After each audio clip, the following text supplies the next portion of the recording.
நான் இப்போ உடுமலைப்பேட்டை ராமசாமி நகர்லேருந்து புஷ்பரி வேல் நகருக்கு வந்துட்டுருக்கேன்.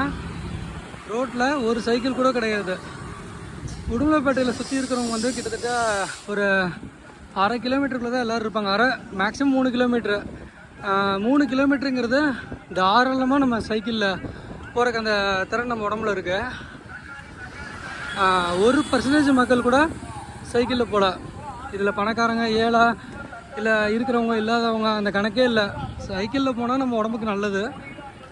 ஆனால் என்ன காரணத்துக்காக இந்த இக்கட்டான சூழ்நிலையில் குளோபல் வார்மிங்கு, அது இது, பிளாஸ்டிக்கு, பொல்யூஷனு சொல்கிற காலத்தில் மக்கள் எல்லாம் இப்படி சைக்கிளை புறக்கணித்து வண்டியில் போகிறாங்கன்னு நம்மளுக்கு தெரியல. இது அவங்களுக்கு பொருளாதாரத்துலேயே இது ஒரு பிரச்சனை, உடம்புக்கும் ஒரு நோவு, இயற்கைக்கும் நோவு.